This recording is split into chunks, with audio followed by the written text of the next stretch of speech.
Just because we're getting older doesn't mean we can't stay strong and lean. Here's a 15-minute dumbbell workout to keep that metabolism high. Okay, so you should have a mat where you'll be going to the floor at the end of this workout. Lighter and heavier dumbbells, I have 10 and 20, just to give you an idea. So our first exercise is a squat to overhead press. I'm gonna grab my 10s. Each exercise is 1 minute, and you'll have 15 seconds rest in between. So bring those weights in front, squat, press. So get those feet about hip width apart. Really sit back. Now, if you need a warm-up, if you're coming into this cold, I have a warm-up routine, which I'll link right up there. You can always start with that. I recommend warming up before you do any kind of strenuous workout. Keep those abs tight. Keep the chest up and those shoulders back. We won't be repeating any of the movements in this workout, so we'll be working all the major muscle groups.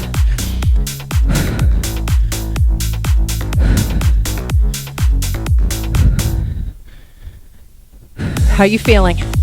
Are you getting warm? You got about 10 seconds.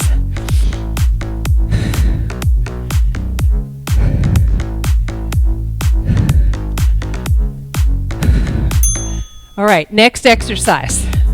So now you have a lunge. You're gonna lunge back, leaning forward, shoulder extension, come back up. Back, just like that. All right, make sure you take a big step. You ready? Go. Tip forward, keeping that front heel right under that knee. Press forward.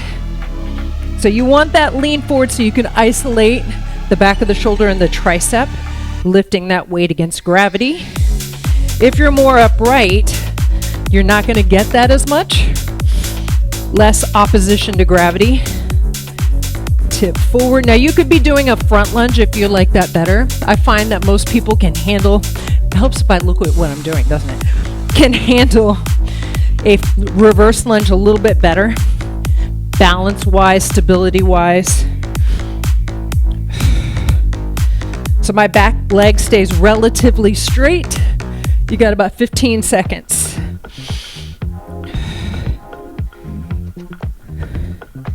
Tip. You should feel those triceps for sure.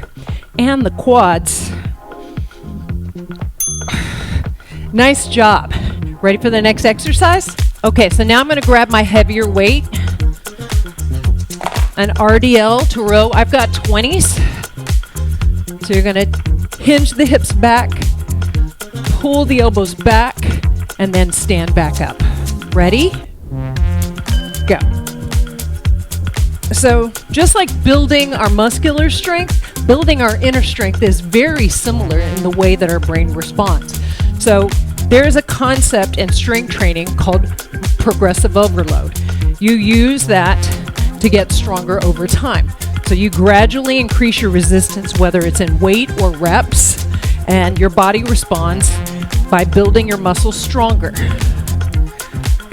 It's very similar in building inner strength. So working muscles, you work to near failure, technical failure, or absolute failure if that's your thing. And then your muscles respond by building stronger, right? We can learn from our failures and setbacks, and that helps us to build mental resiliency. So the more challenges you take on in life, the more confidence you build in yourself that you can handle it. Bring yourself up, set that down. Okay, so we're gonna do a sumo bicep curl. So wide stance, knees and toes turned out, press those knees back, and you're gonna go down, bicep curl, and come up. Are you ready? Go.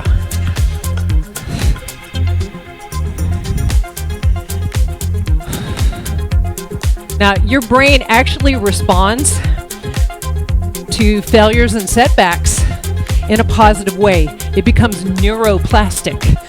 So if you take those setbacks and failures and learn from them and keep going, learn from mistakes, that's why they're there.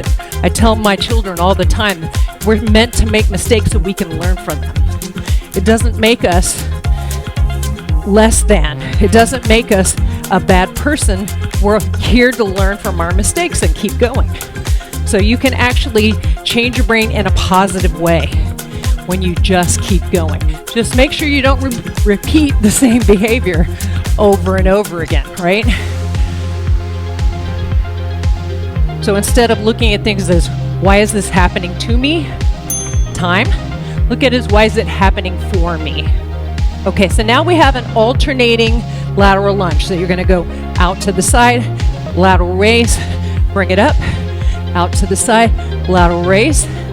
Are you ready? Make sure you sit back into those hips on that lateral lunge. 3, 2, go. Sit back, lift, bring yourself up. Lift. Bend those elbows, trying to get those elbows shoulder height. Sit back into that hip. A lot of times I see people turning their knees out really far. You only want a slight turn out. So sit back into those hips like a squat. It's basically like a one-legged squat. You should feel a stretch in that straight leg. Now dealing with, or I should say working, dealing doesn't sound very nice, does it? Working with clients over 25 years plus, I found that the ones that kept going even when they had failures and setbacks were more likely to be successful in reaching their goals and maintaining them. The ones that gave up right away because they had a failure were more likely to revert back to where they were or give up entirely. Okay, so now we have a staggered RDL. So like that RDL before, but one leg. So you're gonna take one foot back, hinge, reverse fly, step in. Hinge, reverse fly, step in. You ready? Now, if this bothers you for any reason, just do both legs at the same time. What I like about doing single leg movement is oftentimes we have a dominant or stronger side, and that tends to take over movement from the weaker side. And it makes us less aware of those imbalances between the sides. I definitely struggle with that. I have a left side that's very tight and a right side that's strong.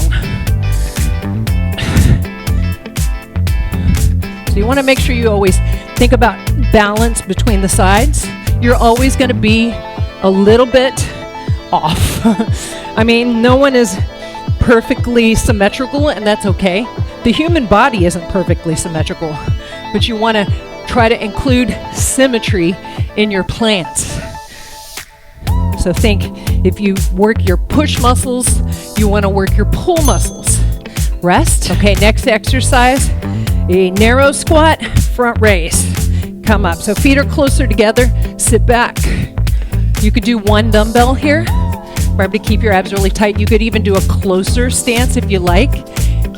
Ready? Go. So you may find the narrower your stance, the harder it is to get deeper. Just because those hips are closed, you're not as open, so it makes it a little bit harder to get deeper. Just do the best you can. Sit back. So as those weights raise in front of you, keep the abs really engaged. This will start to feel a little bit like a cardio workout because we're moving nonstop. Take breaks if you need to. Now, just like strength training, you want to keep challenging yourself to continue making progress. So every day offers new resistance, right? You know how Mondays are, right? Everybody hates Monday. Use that resistance as an opportunity for growth, to be more patient, more compassionate with yourself and with other people. That's the hard part, right? Other people. I'm actually harder on myself than I am on other people. And rest. Okay, so now we're going to the floor. Make sure your heavy dumbbells are close to you. We're going to be on the mat the rest of the time. So we're going to come down in a plank. I like to have my hands on weights, but if that is not your thing, have your weights outside your hands. You're going to be in a plank. You can be in a modified plank, and you're going to lift, kick back, okay? And then switch. Lift, kick back. elbow back. Now I'm going to stay on my weights. Make sure if you're going to be on your weights, they're not round. They're angled so they don't roll. That's another reason I always use a mat. You're trying to resist movement as much as possible through the hips. Lift, extend, and down. Remember, if you need to come down here, keep the hips forward. Unless you're resting, that's totally fine. You'll have to pull back more at an angle because your range of motion will be smaller. So make sure you take rest whenever you need to. You got about a little over 10 seconds. So remember, every new challenge, even if it's a small one, that you overcome, you build a little more confidence that you can do it. Okay? Bird dog, you don't need weight for this. I included this because I think it's so important too. This has helped me tremendously over the years overcome issues and injuries that I've had in my low back and my hips. You're going to alternate sides. You can add a light weight to this in your hands. Feel free. I wouldn't add a heavy weight unless you have acclimated to that. So keeping that neck long, in line with the rest of your spine. Reach out. Take your time. So every time I tell this story, I get emotional, but I'm going to tell you anyway because it's been very present in my mind in the last few months. When my older son was 12, we decided it was definitely time to get him swimming lessons. He was very afraid, terrified actually, to learn how to swim. And we thought it was important that he learn how to swim. So we signed him up in the Y. He was definitely the oldest kid in the class. All these little kids come up, sit on your butt. You can have one weight on this or two. Just see how you feel. And you're going to reach back and in. Okay? So the first thing that the coach did is had all the little kids and my son, who's also really tall, so it was kind of comical. You can always have one heel down and switch, or both heels down. Keep those abs tight on this. And he would have them jump off a low diving board. I mean, it was right there, ground level, and he would catch each one of them in a foam ring, and he would take them to the side of the pool, and they would all take turns. Every single time my son got to the diving board, he would freeze in terror. Absolutely freeze. You could see the terror on his face, and it was so difficult to watch. And that coach, that instructor was so encouraging, and he, really tried to say, I've got you. I'm not going to let anything happen to you. You're going to land in my arms. You're not even going to go under the water with your face, I promise. And he just couldn't do it. He just kept freezing up. One more. Oh, that was it. Okay, so now we have a chest fly. You may or may not want to go heavier on this. I'm going to go heavier. And you've got a glute bridge. Okay, so arms up. You could do a press as well. Come up into your bridge and go out and in. If that weight ends up too heavy, do a chest press. You're going to be stronger there. In fact, I think I will. So about the fourth time of this happening to him, finally I took him home and I had him jump off the coffee table. I'm like, this is the diving board. The carpet is the pool. I want you to jump off the coffee table. And I want you to think about, you're safe. You're gonna be safe. Nothing bad is gonna happen to you, okay? You're surrounded by people that are there to take care of you. So the next day, next lesson, take him to the pool. Same thing. He gets to the diving board and he freezes, and the look of terror on his face is back. You can see those thoughts going through his head that he's scared. Everyone in the pool area has frozen what they're doing. Bring yourself up. There were all these people in the pool area at the Y, and because the coach, he's like, no, we're not doing this. You're not giving up. And he's like, you're going to do bicycles. He's like, all the other kids were done. He was like, I am not giving up on you. My son's name is Severin. And everyone froze. Everyone's watching. They want to see how it turns out. And I yelled, this is where I get emotional. I yelled, it's just a coffee table. Land on the carpet. You're going to be fine. And he jumped into the pool. And the whole place cheered for him. Everyone stopped and cheered. It was like something out of a movie, and it was the most amazing thing I've ever seen.